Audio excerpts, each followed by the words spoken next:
आप एक ऐसे व्यक्ति के बारे में क्या कहेंगे जिसने सगाई से पहले ही अपनी प्रेमिका को खो दिया हो?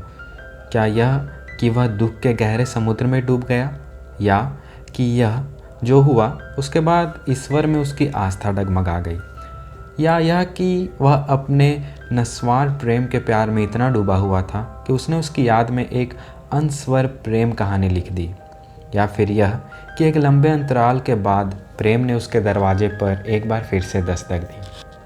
हेलो दोस्तों, मैं हूं सैम सत्यम और आप सुन रहे हैं रविंद्र सिंह की लिखी पुस्तक कैन लव हैपन ट्वाइस के हिंदी अनुवाद क्या प्यार दोबारा हो सकता है। और आप सुन रहे हैं इसे मेरे channel sets of story teller में। तो प्लीज़ अगर नए हो तो चैनल को सब्सक्राइब करना ना भूलेंगे। एंड थैंक्स सभी को जिन्होंने पहली पुस्तक I too had a love story सुनी है। एंड आप लोगों का प्यार मुझे उस पर उतना मिला। आप लोगों ने कमेंट्स किया कि कैन लव हैपन ट्वाइस भी चाहिए, तो आप लोगों के लिए मैं फिर से can love happen twice recording करने जा रहा हूँ। मैंने एक बार मेरे एक पुरानी चैनल थी, उस पर मैंने सब डाल के रखा था, बट कॉपीराइट की वजह से वो चैनल ही डिलीट हो गई और मेरे पास कोई बैकअप नहीं था, इसलिए मुझे दोबारा से रिकॉर्डिंग करना पड़ रहा है। तो आप लोग समझ सकते हैं कि मैं मेहनत कर रहा हूँ। तो प्लीज़ अपना प्यार दिखाना इस वीडियो में भी और इस ऑडियो बुक और इस कहानी में ना भूलें। इस कहानी को शुरू करने से पहले मैं आप लोगों को बता दूं कि जिन्होंने I too had a love story नहीं सुना है उसे ज़रूर सुन ले, क्योंकि ये उससे मिलते ही मतलब कि वो समझ लीजिए एक फ़र्स्ट पार्ट है और ये समझ लीजिए कि उसके आगे का भाग है, सेकेंड पार्ट है। तो प्लीज़ वो सुनेंगे तो ज़्यादा बेहतर होगा, आप लोगों को ज़्यादा अच्छे तरह से समझ आएगा। एंड अगर मुझसे कोई गलती होती हो तो उसके लिए मैं पहले से ही सॉरी बोल दे रहा हूँ। तो चलिए शुरू करते हैं। चैप्टर 1। अमरदीप जब चंडीगढ़ के भीड़भाड़ वाले हवाई अड्डे के गेट से बाहर निकला तो शाम का छुट्टा पुट्टा शुरू हो चुका था। इस मनमोहक शहर की उसकी पहली यात्रा पर कंपकपाती सर्दी ने उसका स्वागत किया। शाम कुछ ज़्यादा ही खुशनुमा थी और उसका कारण था उस दिन वैलेंटाइंस डे का होना।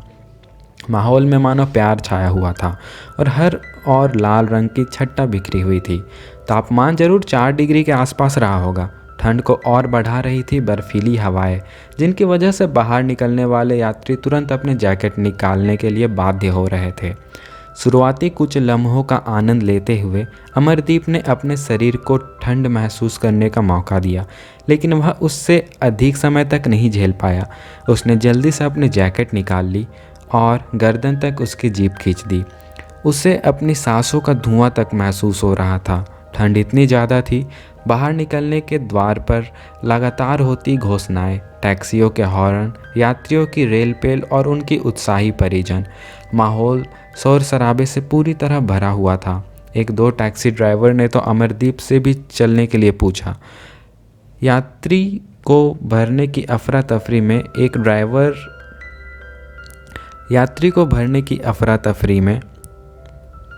एक ड्राइवर ने तो उसका बैग भी उठा लिया और बोला, कित्थे जाना है पाजी।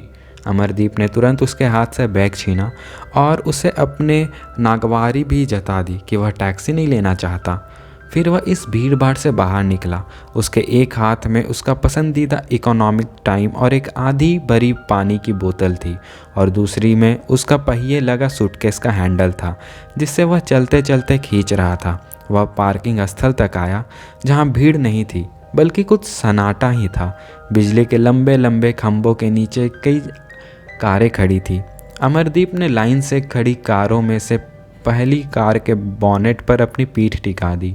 अब तक उसके शरीर के खुले हुए हिस्से ठंड से सुन्न पड़ गए थे। उसने अखबार कार के बोनेट पर रखा और उसे हवा में उड़ने से बचने के लिए उसके ऊपर पानी की बोतल रख दी। इधर उधर किसी की तलाश में नज़रें घुमाते हुए उसने अपनी ठंडी हथेलियों को मला और उन पर फूंक मारकर उन्हें गर्म करने की कोशिश करने लगा। कुछ क्षण बाद उसने अपनी जीन्स की जेब से मोबाइल बाहर निकाला और उसे स्विच ऑन किया ताकि वह किसी को कॉल कर सके। हाँ, मैं पार्किंग लॉट में हूँ, उसने कहा और उस जगह का नक्शा बताता रहा जब तक कि एक काली सेंट्रो उसके सामने आकर नहीं रुक गई। राम जी, किसी ने कार का दरवाज़ा खोलते हुए चिल्ला कर कहा। यह अमरदीप का वह नाम था जो उसे उसके कॉलेज के दिनों में उसके दोस्तों ने दिया था और जिससे उसे आज तक छुटकारा नहीं मिल पाया था। उसके दोस्तों हैप्पी और मनप्रीत ने कार से बाहर निकलकर उसे गले लगा लिया। अगले कुछ क्षणों तक वे सब पुरानी बातें याद करके एक दूसरे से गले मिलते रहे और मुस्कुराते रहे। इतने दिन के बाद मिलना उन सबको भाव विह्वल कर रहा था। पिछली बार वे कॉलेज को अपनी पहली रीयूनियन के समय मिले थे, जिसको अब लगभग 5 साल बीत गए थे। शायद यही कारण था कि वे इन क्षणों को पूरी तरह जी लेना चाहते थे और एक दूसरे को आलिंगन में जकड़े हुए थे। शायद आसपास से गुजरने वालों को वैलेंटाइन डे के दिन 3 लड़कों का इतना लिपटना चिपटना अटपटा भी लगा होगा। पानी की आधी भरी बोतल के नीचे फड़फड़ाते इकोनॉमिक टाइम्स की खबर का शीर्षक था, दिल्ली उच्च न्यायालय में अंत धारा 377 हटाई, समलैंगिकता अब भारत में मान्य। कुछ ही क्षणों बाद जबकि हैप्पी ने अमरदीप का सूटकेस कार की डिक्की में डाला, अमरदीप ने पीछे की सीट पर बैठकर राहत की सांस ली। हैप्पी ने कार स्टार्ट की और मनप्रीत ने गाड़ी का म्यूजिक सिस्टम बंद कर दिया ताकि वे खुलकर बातें कर सके। उनकी बातें शुरू हुई और मनप्रीत ने कार हवाई अड्डे से निकालकर शहर की ओर मोड़ दी। लगभग 15 किलोमीटर चलने के बाद हैप्पी ने एक इंटरनेट कैफ़े के बाहर कार रोक दी। क्या हुआ यार? मनप्रीत ने पूछा। कुछ खास नहीं, जल्दी से एक ईमेल भेजना है, हैप्पी ने अपनी सीट बेल्ट खोलते हुए कहा। बस मुझे 10 मिनट दे दो, अभी लौटता हूँ। अमरदीप कुछ सवाल करना चाहता था लेकिन उसने स्वयं को रोक लिया। उसे छोटी छोटी बातों को भी अहमियत देने की हैप्पी की आदत पता थी। हैप्पी की अनुपस्थिति में मनप्रीत और अमरदीप ने कुछ देर बातें की। हैप्पी जल्दी से लौट आया। उसे 10 मिनट भी नहीं लगे थे। सचमुच बहुत जल्दी हो गया, अमरदीप का कहना था। हाँ, मैंने कहा था ना, ज़्यादा समय नहीं लगेगा। बिना कुछ अधिक विवरण दिए उसने इंजन स्टार्ट कर दिया। कुछ समय बीता और फिर धीरे धीरे खामोशी छा गई। हैप्पी कार चलाता रहा। उन तीनों के दिमाग में एक ही बात चल रही थी, लेकिन पहल हैप्पी ने की। मैं उसे बहुत मिस कर रहा हूँ। कुछ क्षण तक कोई कुछ नहीं बोला। फिर अमरदीप ने अपना हाथ हैप्पी के कंधे पर रखा। हम सभी उसे बहुत याद कर रहे हैं और यह रीयूनियन रिवान के लिए ही है। यह सही कह रहा है, मनप्रीत का कहना था। हम यहाँ अच्छे काम के लिए आए हैं, हम रिवान के लिए आए हैं। इस दिन हमें उदास होने के बजाय खुश होना चाहिए। उनके चेहरों पर आशा की एक किरण दिखाई देने लगी, जिसकी जगह फिर एक विजयी मुस्कान ने ले ली, इस संकल्प के साथ कि वे अपने दोस्त की मदद जरूर करेंगे। हैप्पी ने कार का एक्सीलेटर दबाया। वह शायद यह उतना चाह रहा था कि सब कुछ ठीक हो जाए।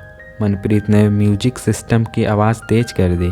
कुछ देर बाद हैप्पी ने सबका मूड बेहतर बनाने के लिए संगीत के शोर के बीच चिल्लाकर कहा, क्या हम में से कोई कभी रेडियो पर आया है? नहीं, सबने एक सुर में जवाब दिया। क्या किसी ने कभी रेडियो स्टेशन अंदर कैसा दिखता है ये देखा है? हा हा, नहीं। इस बार सब के जवाब के साथ हंसी के ठहाके भी थे। कोई बात नहीं, जब तक हमें यह पता है कि हम क्या करने जा रहे हैं, यह रिवान के लिए। हु हु, हैप्पी ने अपनी उंगली से कार के डैशबोर्ड के नीचे गल्व कंपार्टमेंट की ओर इशारा किया और मनप्रीत से कहा कि वह उसे खोलकर उसके अंदर का लिफाफा बाहर निकाले। मनप्रीत ने लिफाफा बाहर निकाला। यह एक अच्छी तरह से पैक किया गया सफ़ेद लिफाफा था, जिसके बाएं कोने पर एक जाने माने रेडियो स्टेशन का लोगो छपा हुआ था। सुपर हिट्स 93.5 रेड FM बजाते रहो। उसके अंदर एक निमंत्रण पत्र था, जिसे निकालते समय मनप्रीत की आंखों में एक चमक दिख जाती। उसने कार के छत पर लगी लाइट जलाई और सबको सुनाने के उद्देश्य से जोर जोर पढ़ने लगा। इस वैलेंटाइंस डे की शाम super hit 93.5 red FM station इस दशक की सबसे अधिक बिकने वाली और दिल को छू लेने वाली रोमांटिक गाथा एक प्रेम कहानी मेरी भी I too had a love story के वास्तविक किरदारों के साथ एक टॉक शो की मेजबानी करने में खुशी महसूस कर रहा है। हम वास्तव में इस सच्ची रोमांटिक कहानी को आधुनिक काल के ताजमहल के समान मानते हैं, जिसे एक प्रेमी ने अपने प्रेमिका की याद में लिखा। इस वैलेंटाइंस डे पर हमें गर्व है कि हम रिवान, जिन्होंने अपनी इस प्रेम कहानी को लिखा और हमसे बांटा, और उनके करीबी दोस्तों को इस कहानी में शामिल पात्रों हैप्पी, अमरदीप और मनप्रीत को अपने मेहमान के तौर पर पेश कर रहे हैं। तो सिर्फ इस नंबर 1 FM स्टेशन पर रात 9 बजे सुनना ना भूलिए। इस वैलेंटाइंस डे पर विशेष प्रसारण रात बाकी बात बाकी। Number 1 FM station super hits 93.5 red FM पर। और बात कीजिए रिवान और उनके मित्रों से। जानिए एक प्रेम कहानी मेरी भी के पीछे की दास्तां, और सुनिए कि किताब के प्रकाशन के बाद रिवान और उनके दोस्तों के जीवन में और क्या क्या गुजरा। उसी क्षण शिमला की अंधेरी और धुंध भरी रात में कहीं कोई अपने कमरे से बाहर सीढ़ियों पर चुपचाप बैठा है। वह लाइन से कई कमरे हैं और उनके सामने एक बड़ा सा लॉन है। वह सर्दी से बचने के लिए खुद को कंबल में लपेटे हुए है। उसके बाल और दाढ़ी बढ़ी हुई है क्योंकि उसने महीनों से शेव नहीं किया है। देखने में लगता है कि वह ठीक नहीं है। वह खामोश बैठा है और उसकी नज़र उसके हाथ में पकड़ी हुई किसी चीज़ पर टिकी हुई है। उसके आसपास कोई नहीं है। एक जानलेवा सन्नाटा है और कुछ सुनाई दे रहा है कि वह बस रात को और कुछ सुनाई दे रहा है। वह है बस रात की अपनी आवाज़। उसके सिर के ठीक ऊपर मटमैली सी पीली रोशनी वाला एक बल्ब लटक रहा है, जिसके नीचे एक बोर्ड है। लिखा है पुनर्वास केंद्र, वार्ड नंबर 4, रिहैबिलिटेशन सेंटर। जब उन्होंने अपने कार रेडियो स्टेशन के पार्किंग स्थल में खड़ी की, तब रात के 8:30 बज चुके थे। कोहरा इतना घना था कि आसपास कुछ नज़र नहीं आ रहा था। वर्ष के इस दौर में, यानी कभी कभी फरवरी के मध्य तक भी, इतना कोहरा असामान्य सी बात थी। इतना कोहरा असामान्य सी बात नहीं है जब ठंड देश के उत्तरी भाग से विदा ले रही होती है। यह एक ऐसा दिन था। उनकी कार के दरवाजे खुले और कोहरे ने उन्हें जैसे अपने लपेटे में ले लिया। बाहर की कड़कड़ाती बर्फीली ठंड ने जैसे ही उन पर हमला बोला, उन्हें तुरंत अपने जैकेट की शरण लेनी पड़ी। जब वे बात कर रहे थे तो उनकी सांसों की गर्म हवा भी जैसे बाहर के कोहरे से जा मिलती थी। अपनी जैकेट की जीप एक बार फिर गर्दन तक खींचते हुए अमरदीप ने और लोगों को जैसे कुछ सोचने का मौका दे दिया। कितना होगा? 5 डिग्री। मनप्रीत ने जरा भी देर नहीं लगाई। अपने जेब से आईफोन निकाल कर उसने कुछ बटन दबाए और फिर अमरदीप की बात को जैसे खारिज करते हुए बोला, 7.55 डिग्री सेल्सियस यानी 45.59 फ़ारेनहाइट। कहीं अंदर ही अंदर उसका एक संतोष सा अनुभव हुआ कि चलो, ऐसे वक्त भी आया जब वह अपनी इस अद्भुत मशीन का सहारा ले सका। टेक्नोलॉजी में महारत रखने वाला मनप्रीत शायद ही ऐसा कोई मौका छोड़ता हो जब वह अपने अमेरिकी गैजेट्स के इस्तेमाल का नुमाइश ना करता हो और साथ ही भारतीय मापों और अमेरिकी इकाइयों में बदल कर ना दिखाता हो। अपनी जैकेट, जीन्स और चमड़े के बूटों में लेस तीनों मित्र रेडियो स्टेशन की ओर बढ़ने लगे। एक ही ताल में बढ़ते उनके कदम की चाप से पार्किंग स्थल का सन्नाटा टूट रहा था। हैप्पी को पता है कि वहाँ उन्हें किससे मिलना है। अब तक उसके पास रेडियो स्टेशन के इवेंट मैनेजर का फ़ोन आ चुका था। प्रवेश द्वार पर पहुंचकर उन्होंने काले शीशे के दरवाजे को खोलने के लिए धक्का दिया। यह देखते ही अंदर बैठा सुरक्षा गार्ड मुस्तैदी से खड़ा हो गया। उसने उनसे आप कौन हैं और किनसे मिलना है जैसे सामान्य सवाल पूछने शुरू कर दिए। एक हाथ में बंदूक थामे गार्ड ने दूसरे हाथ से वह निमंत्रण पत्र संभाला जो हैप्पी उसे दिखा रहा था। उसने पत्र पर एक नज़र दौड़ाई, जैसे वह यह दिखाना चाह रहा था कि वह यह पढ़ रहा है। फिर संतुष्ट हो जाने के बाद वह उन्हें स्वागत कक्ष में ले गया और वहाँ पड़े सोफे की ओर इशारा किया। उनके बैठने के बाद वह पत्र लेकर रिसेप्शनिस्ट की ओर बढ़ गया। डेस्क के पीछे दीवार पर सुपर हिट 93.5 रेड FM बजाते रहो का विशालकाय लोगो लगा हुआ था। मनप्रीत का मुंह यह देखकर उतर गया कि रिसेप्शनिस्ट स्मार्ट नहीं थी। भारी भरकम शरीर और चेहरे पर धब्बे। कुर्सी से उठकर उसने बड़ी विनम्रता से पूछा, क्या आप सब लोग यहाँ रात बाकी बात बाकी शो के लिए आए हैं? जी, हैप्पी ने जवाब दिया।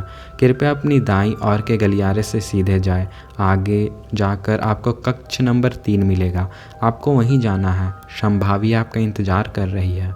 हाँ, अब यह एक अच्छा नाम सुनने को मिला। मनप्रीत ने रिसेप्शनिस्ट की सोची हुई छवि से मेल ना खाने वाली एक महिला की शक्ल अपने दिमाग से बाहर निकालते हुए लगभग जोर से कहना चाहा, लेकिन रुक गया। उस समय उसके दिमाग में इस नई रेडियो जॉकी को लेकर एक छवि बनी शुरू हो गई। मनप्रीत की शरारती दिमाग में क्या चल रहा है, इससे अनभिज्ञ हैप्पी अपनी टीम को लेकर आगे बढ़ा। वे पहली बार किसी रेडियो स्टेशन आए थे और अपने आसपास के माहौल का जायजा ले रहे थे। उस संकरे गलियारे में बीच रहे कालीन पर आगे बढ़ते हुए उन्हें इस बात का एहसास हुआ कि रेडियो स्टेशन में कितना सन्नाटा है, जो वहाँ के कामकाज के लिए ज़रूरी था। पूरे रास्ते ऊपर छत पर हल्की माध्यम लाइट्स लगी थी, जिनसे एक लाल सा भी आभा टिक रही थी। रास्ते में पड़ने वाले कमरे के दरवाज़ों पर लगे नंबर चमक रहे थे। वे कक्ष नंबर 3 के आगे रुके। हैप्पी ने आहिस्ते से दरवाज़ा खोला। मनप्रीत और हैप्पी भी उसके पीछे पीछे अंदर दाखिल हुए। शो की आरजे उनकी प्रतीक्षा कर रही थी। हेलो, मैं सांभवी हूँ। एक खूबसूरत लड़की की मनमोहिनी आवाज़ ने उनका स्वागत किया। बारी बारी तीनों से हाथ मिलाते हुए शांभवी ने कहा, मैं आप सबका इंतज़ार कर रही थी। मनप्रीत के शरारती दिमाग ने कोशिश की कि यह हैंड से कुछ और लंबा खींचे। उसे लगा कि शांभवी का हाथ उसके हाथ में आने से शरीर में ठंड की एक लहर दौड़ गई। तीनों ने बारी बारी शांभवी से अपना परिचय कराया और अब बारी शांभवी की थी। एक मुस्कान के साथ उसने कहा, मैं आपकी होस्ट और रात बाकी शो की आरजे हूँ, जिसमें हिस्सा लेने के लिए आप तीनों यहाँ आए हैं।